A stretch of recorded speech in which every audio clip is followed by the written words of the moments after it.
Welcome to Homeland, 10 Stories, 1 Israel.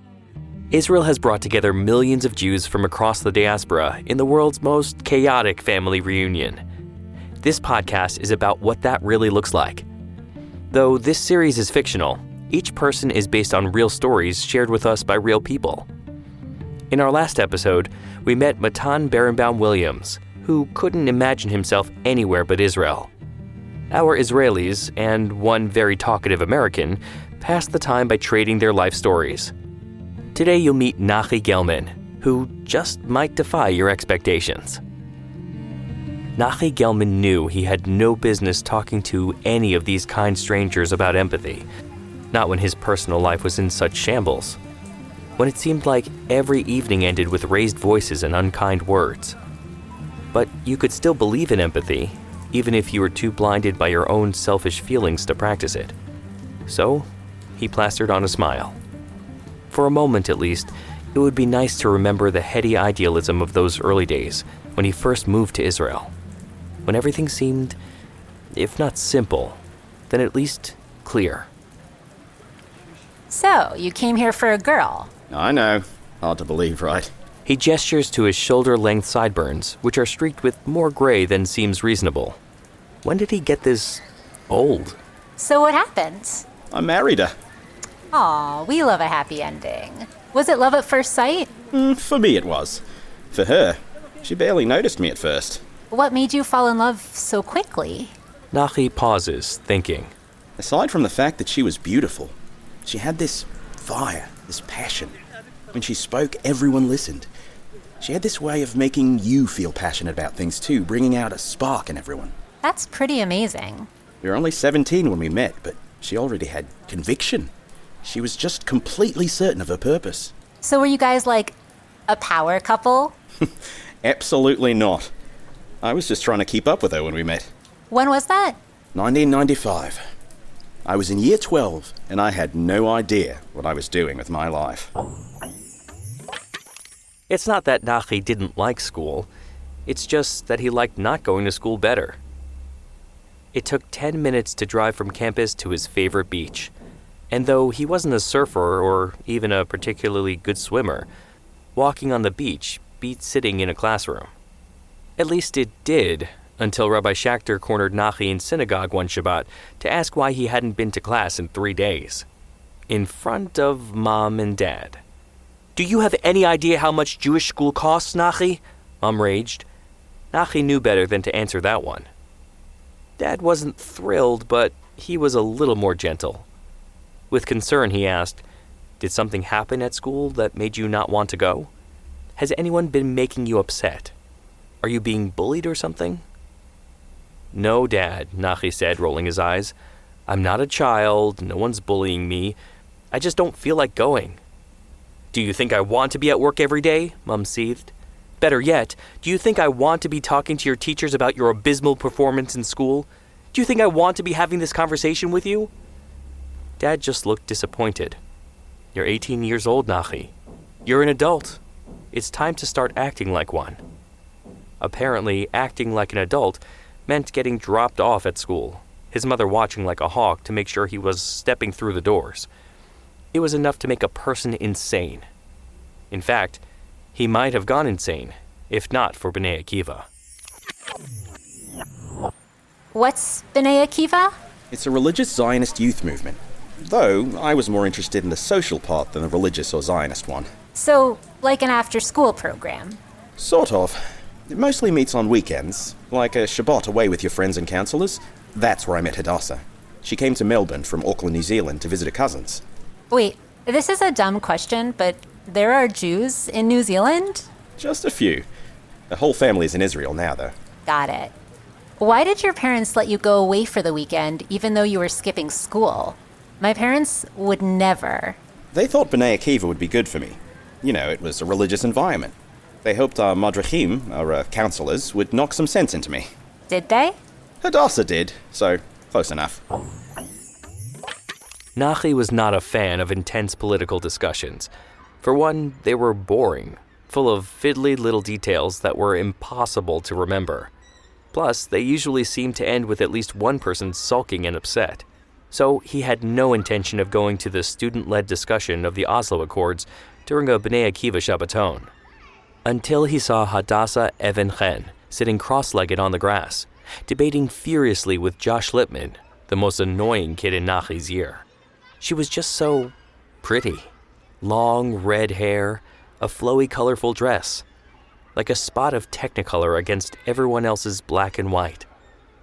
And she seemed to be taking Josh apart, which was beautiful to watch. So, Nachi plunked himself down to listen. "They're dangerous," Hadassah was arguing. "Do you realize how many people have died in terror attacks since they signed the first Accords?" "What did I miss?" Nachi whispered to the girl sitting next to him. "They're talking about Oslo," she answered helpfully. Nachi knew exactly two things about the Oslo Accords. One, they had something to do with peace in the Middle East. Two, everyone around him seemed obsessed with them, including apparently Hadassah. "They're just irresponsible," she was saying. "I want peace as much as the next person, but it can't come at any cost." "Come on, Dossie," Josh interrupted. "Don't you think you're being a little dramatic?" "First of all, my name is Hadassah," she corrected icily. "And second of all, no, I don't think it's dramatic to question the wisdom of a so-called peace agreement when buses are exploding in the street." Okay, this was a position Nachi could understand. Like the rest of his classmates, he was supposed to go to Israel for his gap year after graduation. But as the stabbings and shootings and bombings ratcheted up, his parents had been debating whether he should stay home in Melbourne. Nachi wasn't thrilled about going to yeshiva for a year, but he was excited about living in Jerusalem. So he'd been doing his best to play on his parents' religious convictions with lines like, "Think about how much I'll learn," and "Rabbi Schachter says there's no replacement for the year in Israel." His parents saw right through this sudden enthusiasm for Torah learning, of course. But still, the gap year in Israel was a rite of passage for many kids in their community. One they didn't want Nachi to miss. So the debates continued. "Okay, think about this seriously," Josh was telling Hadassah. "Like, really think about it. Do you really think it's a good idea for Israel to stay in the West Bank? To send teenage soldiers to put down constant rioting and violence?" "I'll ask you to think about this seriously," Hadassah answered. "Do you really think it's a good idea to capitulate to terror and leave Yehuda and Shomron?" Like Nachi's teachers and B'nai Akiva Madrichim, she used the biblical name for the West Bank. "Don't you think that Israel causes the terror by occupying the West Bank?" butted in Nachi's classmate Malka. Like Josh, Malka seemed to thrive on debating. "You can't occupy what's yours," Hadassah said calmly. "Yehuda and Shomron are Jewish land. And I think that we'd all be smart to listen to what Yasser Arafat, Yamach Shemo, says behind closed doors. Then we can talk about the real reason for the terror attacks." Nachi knew that Arafat was the PLO chairman. Though he had no idea what Arafat said behind closed doors, he could guess from Hadassah's tone that it was nothing good. "I agree with Hadassah," piped up Nachi's friend Abby. "He's obviously not a real partner for peace. And I think that Rabin is making a huge mistake by partnering with someone who shakes hands in public and incites his people in private." She turned to Nachi. "What do you think, Nachi? I know Blau agrees with me." Mrs. Blau was their history teacher, though Nachi had no memory of her talking about any of this. Yeah, he said. "I think terrorism is really bad." "But do you think that's enough to give up on the Accords?" Josh pressed. Yes, Nachi said, hoping that someone would swoop in and save him. "These Accords aren't worth the paper they're written on," Hadassah said. "Not when the guy signing them is literally inciting terror." "You're wrong," Josh said. Hadassah sighed. "I wish I were. I really do." The conversation fizzled out soon after that, and as the group picked up their belongings, Nachi fell in beside Hadassah. "You know a lot about politics," he observed. She glanced at him. "It's important. If I'm going to be kicked out of my home and get nothing but terror in exchange, I'm going to have strong feelings about it." "I thought you lived in New Zealand," he said. "I'm making Aliyah as soon as I'm done with year 12, she said. "I'm going to study in seminary next year. I'm going to Harova in the old city of Jerusalem, and then I'm going to make Aliyah and move somewhere in the Gush." "The Gush?" he asked dumbly. She looked at him. "Gush Etzion? In Harei Yehuda? The West Bank?" Oh, why would you want to live there, he asked. Isn't it kind of dangerous? Could you say that about all of Israel, she asked. I guess. But some places are more dangerous than others, he said. She shrugged. Every bullet has an address. If it's my time, it's my time. That doesn't mean you have to put yourself in danger, though, he said. Aren't you putting yourself in danger every time you get behind the wheel of a car, she asked. There's no such thing as safety. Not really. And human beings are bad at evaluating what is safe and what isn't. I guess, he said. But that doesn't mean you should be reckless. She looked at him. Her eyes were a very dark blue. Doesn't it? Was it reckless for our ancestors to stay Jewish rather than convert to Christianity, she asked. It was pretty dangerous to be Jewish for most of history. You could die in terrible ways. I don't think that's the same, he said. I think it's exactly the same. If something is worth it, then you accept the risks. It's worth it to you to drive somewhere, so you get behind a wheel. It's worth it to me to live in the land Hashem gave me, so I take the risk to move there. It's as simple as that.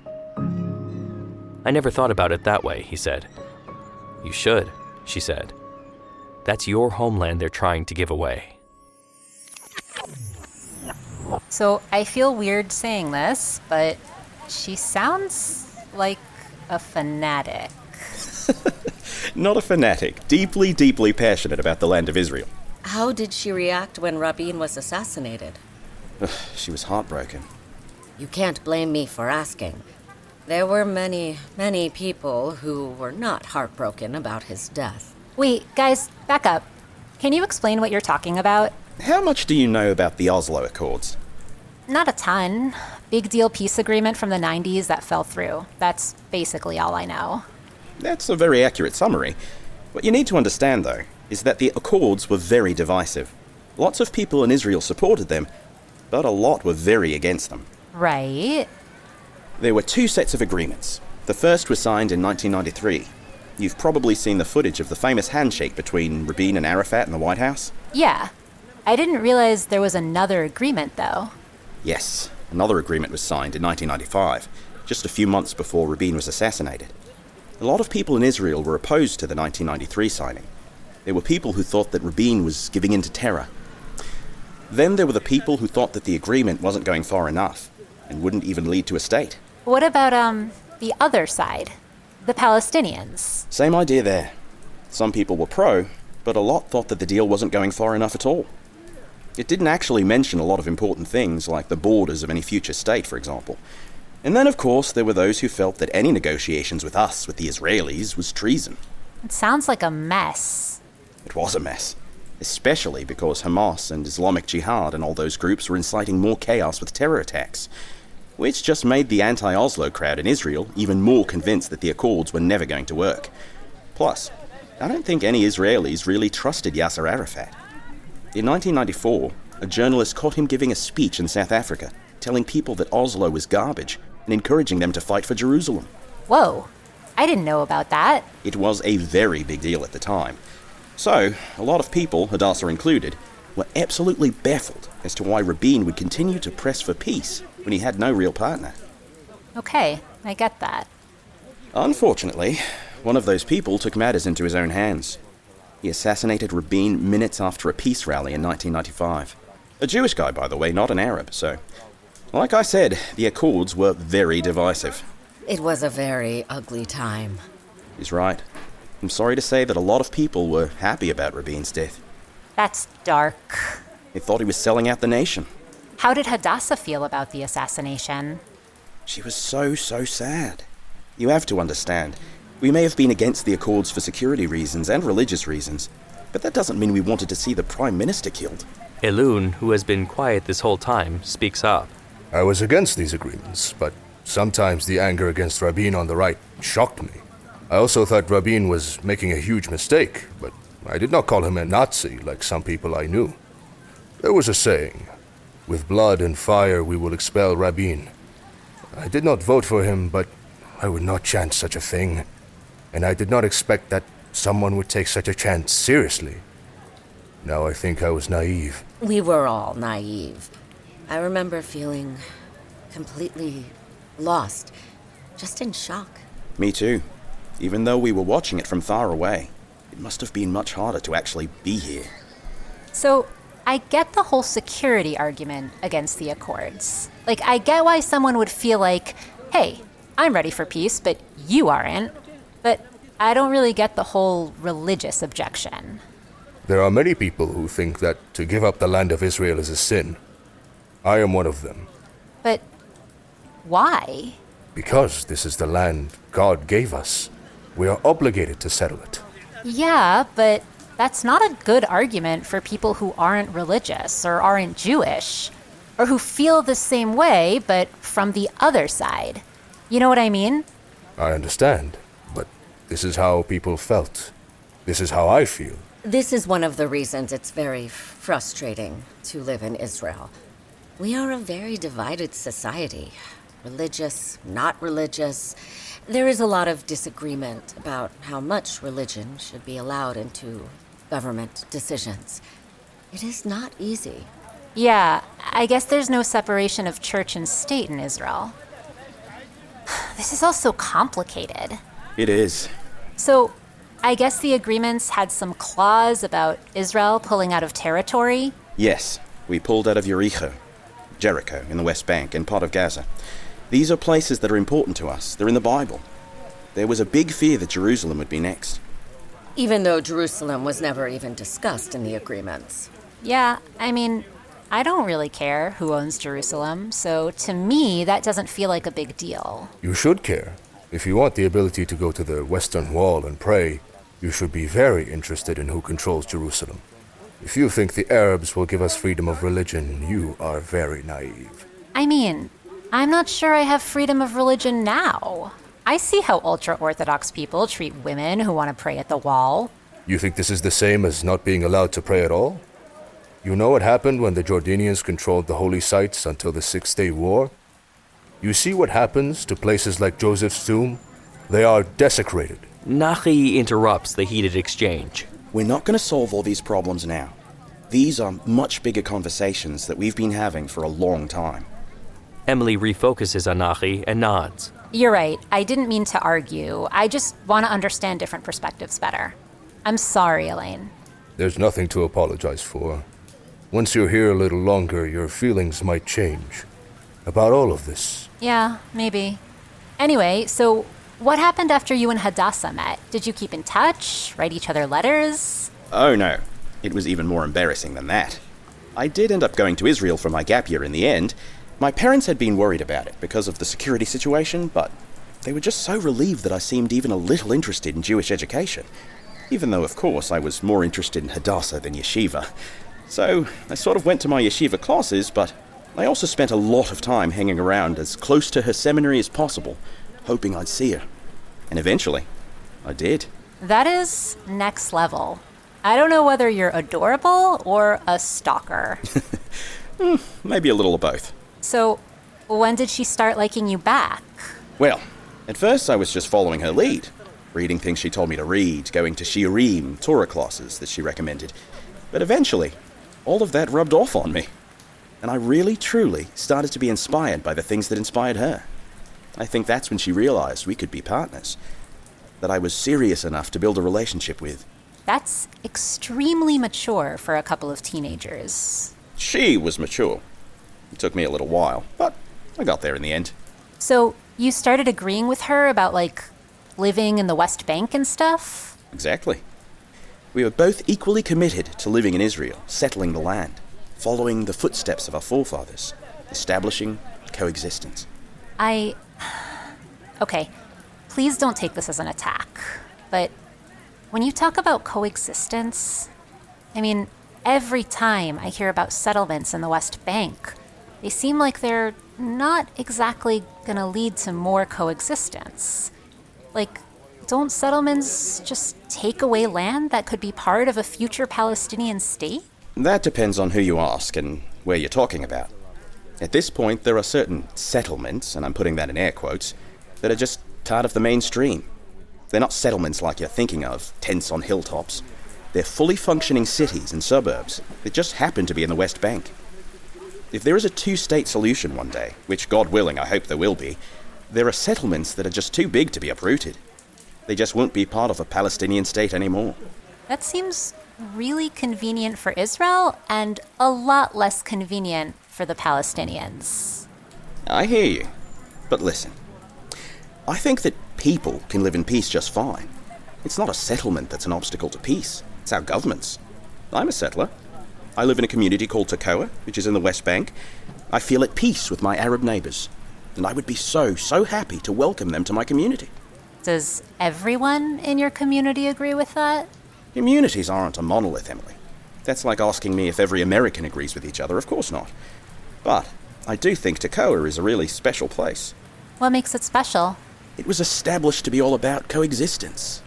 There are religious people living side by side with secular people. Our school is totally mixed, religious and not religious together. Coexistence has to start from the inside. Okay, that's cool. I like that. But what about coexistence with the Palestinians? I told you, Tekoa is a special place. It's seen its share of tragedies, but the people who live there are still committed to peace and coexistence. What do you mean, what tragedies? You are talking about those two boys, aren't you? Yeah. May their memories be a blessing. What boys? Do you know what the Second Intifada was, Emily? Does it involve constant terror attacks? Exactly. It started in 2000, so about when you were born. Hadassah and I had been living in Tekoa for about a year. We had just had our first daughter, Noah. There were constant attacks, but this one hit very close to home. Nachi was begging Noah, his 4-month-old daughter, to stop screaming when his wife burst into the room, her face streaked with tears. They found them, Nachi. They found the boys. The community had been searching since late last night for 2 teenage boys who hadn't come home from school. Nachi knew from Hadassah's face that the search had not turned up anything good. He put Noah, still screeching, back in the crib and rushed to his wife, who collapsed into his arms. "What happened?" he asked quietly. "I can't say it. I can't even say it," she sobbed. "It's horrible, Nachi. It's awful." She detached herself from him and went to Noah's crib, kissing her fat little cheeks. Noah predictably settled down the moment she was in her mother's arms. Nachi didn't press his wife for details. It was all over the news soon enough. The murders were gruesome, and there was no doubting their motive. Israel had faced 7 months of relentless violence, including the murder of a 10-month-old Jewish baby in Hebron 2 weeks before. Along with thousands of other Israelis, Nachi and Hadassah attended the funerals, Hadassah sobbing openly the entire time.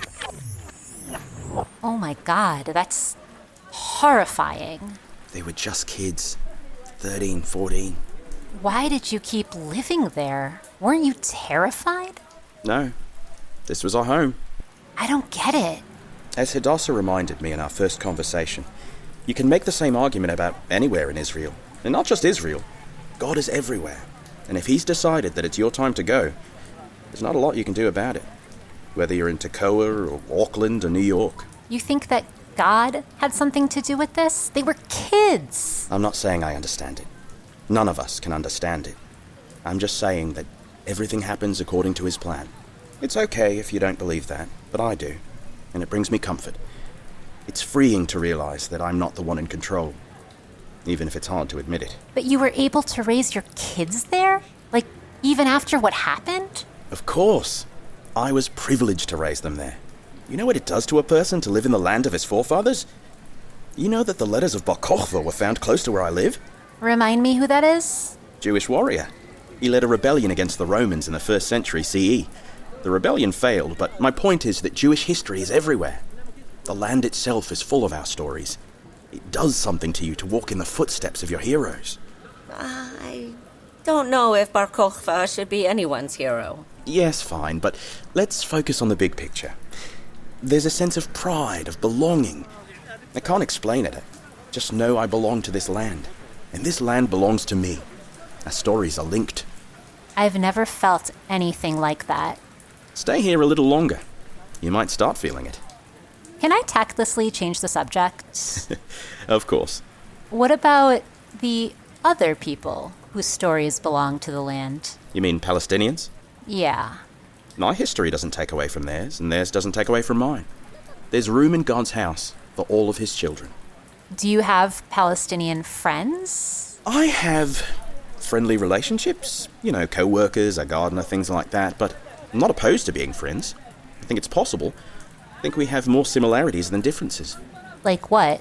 We want the same things, most of us. Safety, security, a home, a way to live in dignity. And you see that every day. Do you? I'll give you an example. Do you remember 2014? Like, in general? It was my first year of high school. It was a horrible time for us here. 3 Jewish boys were kidnapped and their bodies weren't found for weeks. And then they were found. Some unhinged young Jewish boys murdered an Arab boy in revenge. It was horrible. Okay, you are not making this case well. Wait 1 minute. Here's what you might not expect. Arab families came to comfort the Jewish families of the 3 boys who were killed. And Jewish families came to comfort the family of the Arab boy. Hadassah and I went together. I remember that. I thought about going, but I decided in the end that I couldn't look them in the eye. I was too ashamed. Do you think it helped? It didn't bring their son back. But I suppose we wanted them to know that as Jews, as Israelis, as people, we didn't support such a crime. That our hearts were hurting to know we had failed our young people to such an extent that they would go out and seek revenge like that. And I think that the Arab families who came to comfort the families of our 3 boys, I think they did something amazing too. That's why I tell you that I don't think people are an obstacle to peace. There are more good people than bad. There are more people who choose love than choose hate. I believe that. But there are people who choose hate. Yes, but it's a choice, which means there are other choices. There's always the possibility for change. Is there? Of course. Ideally, it should start at home. But even the most extreme person can change any time. This country doesn't need to be divided. Just look at us. He gestures to Galina, Matan, and Ilun, and the rest of the bus. We've got religious and non-religious people here. People who believe different things politically. But we're all people who can sit down and talk to each other and choose love rather than hate. Just look at that fellow over there. He points to the young man sleeping across the aisle from him, who wears the curled sidelocks and black velvet kippah of the ultra-Orthodox, and an army uniform. I don't get it. What am I looking at? You're looking at a person who represents all of Israel's divisions and contradictions, and all the hope we have for overcoming them. I still don't get it. Why him? I think you should talk to him. He can explain it better than I can. Emily looks over at the young man who appears to be sleeping. Her desire to tap him on the shoulder and ask him prying questions is obvious, but she holds herself back, understanding that Nachi's story isn't over. Okay, I'll bug him next, but I don't know. I'm not convinced that just teaching your kids to, choose love or whatever is big enough to bring peace to the Middle East. It seems like there's still a lot of structural barriers that go way beyond how individual people feel. Nachi laughs, but there's pain in his voice. You'll be a great journalist. You get right to the painful heart of things. I'll take that as a compliment. You're right. There are structural barriers. And you're also right that education isn't enough. That sometimes, no matter how hard you try, your kids can surprise you. And not for the better. If Nachi was being honest with himself, he had known something was wrong with his 15-year-old son Aryeh for months. The boy had grown moody, his once bright smile replaced with what seemed like a perpetual scowl. And though Nachi and Hadassah had never been particularly strict, Aryeh seemed determined to make them worry, often coming home after midnight. "Do we give him a talking to?" Nachi asked Hadassah. "Tell him that he needs to start coming home at a normal time." "I don't think we need to give him directions," she answered. "I think we let him guide the conversation." So, they waited one Tuesday night while all the other kids were out of the house. Noah had gone on an extended trip around the world after finishing her year of national service. Ishai was in the army, and the 8-year-old twins, Hallel and Hadar, were having dinner with a friend, completely unaware that their parents had arranged for them to be out of the house. Aryeh came home at 7, early for him, yet hours after the end of the school day. Hey, darling, Hadassah called from the kitchen. You want some dinner? Not hungry. Come to the kitchen anyway. Your father and I haven't seen your beaming face in days. Aryeh emerged from the hallway looking rumpled. Nachi felt a bolt of tenderness shoot through him. That's my boy. Have a seat, darling, Hadassah said. Aryeh narrowed his eyes. What is this? Where is everyone? No dummy, this kid. This is a conversation, Hadassah said. Abba and I are worried about you. Well, don't be.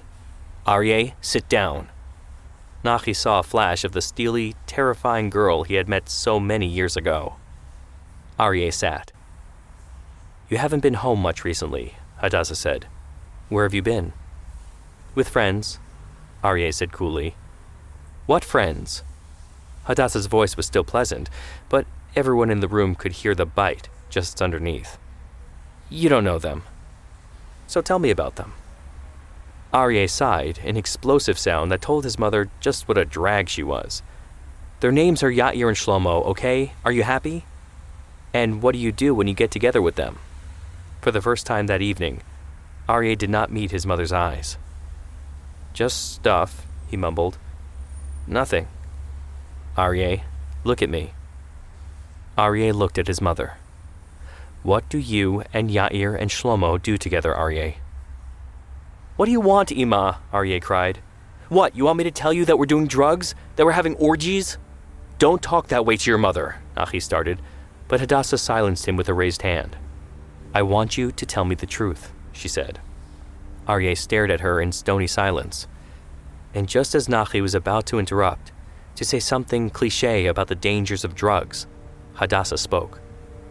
And what she said sent a bolt of horror through Nachi. Tell me the three of you didn't vandalize that mosque last week. Hadassah, really, Nachi said. Of course he didn't do that. A long pause settled over the room, finally broken when Aryeh defiantly asked, What if we did? That's not funny, Nachi said. He could hear the desperation in his voice. Please, be a joke. Be a terrible, unfunny joke that a son tells to scandalize his father. What if I'm not joking? Hadassah closed her eyes, as though it hurt too much to look at her son. If you're being serious, she said evenly, which I hope very much that you are not, then we'd need to talk about how to make up for the damage you did. Meeting with the community first, of course. You'd have to talk to the imam and personally apologize. Then you'd need to ask him how to make up for your behavior. Maybe we can arrange for a few speakers to come to the school and talk about Islam. Aryeh snorted. No way. I'm not doing any of that. Oh, you are, his mother said, because there is no room for hatred in this house. Do you understand me, Aryeh? You're such a hypocrite, Aryeh spat. You talk about peace and love and understanding with people who want to kill us. Don't you care about the people they kill, the terror attacks they plan? Who is they, Aryeh? Hadassah challenged. You know specifically and without a doubt that every single person who goes to the mosque that you defaced is personally responsible for planning a terror attack? The kids, the grandmothers, every single one is responsible? Aryeh flushed. Oh no? You don't know that? You don't have that kind of detailed intelligence? She continued. Then you're going to personally apologize to every single person in that village. Do you understand me? I'm not and I won't, and you're not going to make me. Aryeh left the table. A moment later, the door slammed behind him. Hadassah put her face in her hands and sobbed.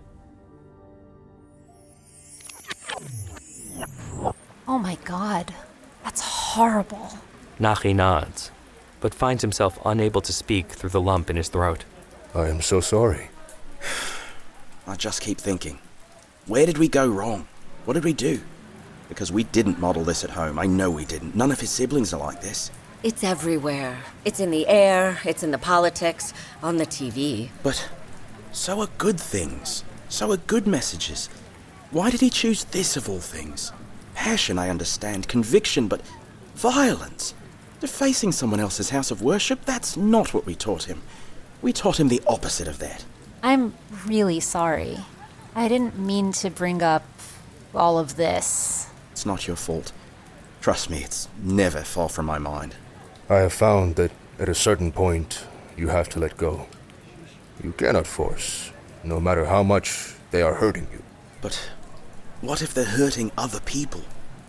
I could live with it if he was not religious anymore, or if he was drinking and doing drugs, or if he wanted to move to America or whatever.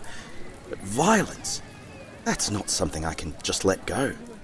And he's so young, he's just a child. I don't know if he understands what he's doing, and I'm afraid that once he does, it'll be too late. His voice trails off. It's clear he's had this conversation with himself many, many times. Try to understand him. Almost in unison, the group turns to the young Haredi soldier across the aisle from Nachi, who has sat up, his kippah back in place on top of his head. Hi. The young man nods at her, but his eyes are fixed on Nachi. My parents did not want me to make this choice. He gestures to his IDF fatigues.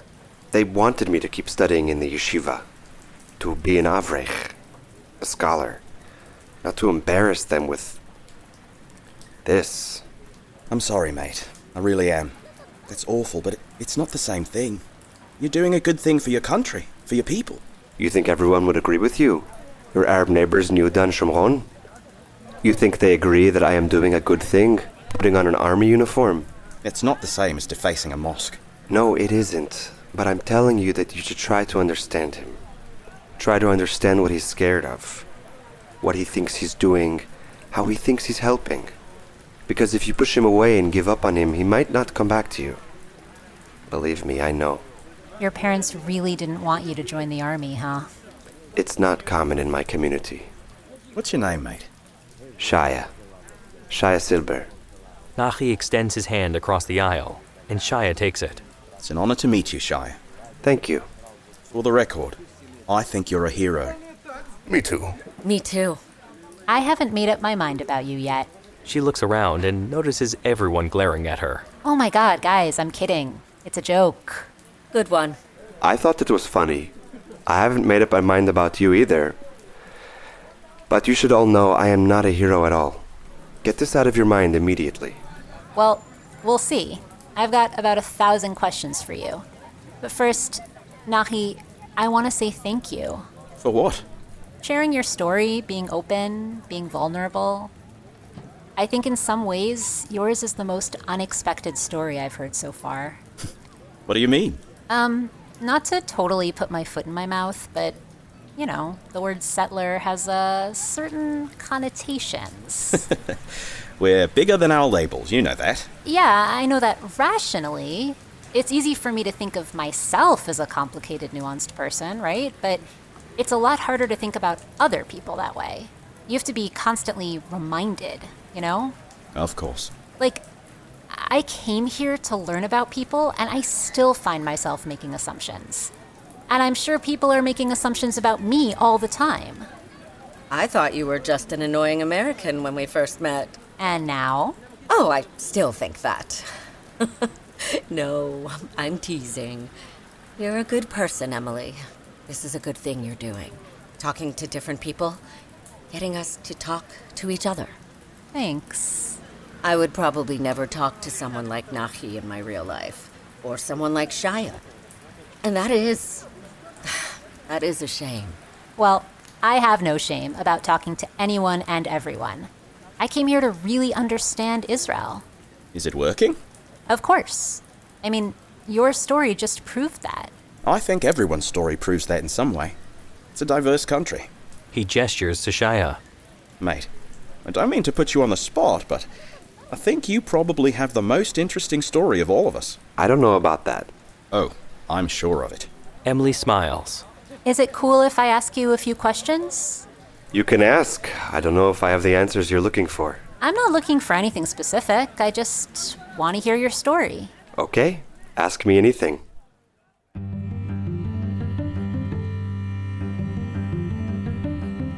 Thank you for listening to Episode 4 of Homeland 10 Stories, 1 Israel. Homeland is a production of Unpacked, a division of Open Door Media. Check out JewishUnpacked.com for everything Unpacked related, and subscribe to our other podcasts. Follow Unpacked at all the social media places, like TikTok, Instagram, Facebook, YouTube, and Twitter. Just look for @JewishUnpacked. And write to us, at podcasts@jewishunpacked.com. This episode was written by Adi Elbaz and produced by Rifki Stern. Our team for this episode includes Adi Elbaz as Emily, Eric Ransom as Nachi, Rebecca Davis as Galina, HSE as Alun, and Nati Rabinowitz as Shaya. Audio Magic was produced by Rob Pera. I'm your narrator, Ellie Schiff. Special thanks to research help provided by Laura Ben-David. This show was made possible by support from the Koum Family Foundation, the Crain-Maling Foundation, the Adam and Gila Milstein Family Foundation, and the Skolnick Family Charitable Trust. Stay tuned for episode 5. We'll hear Shaya's incredible story about life in Israel for a Haredi soldier.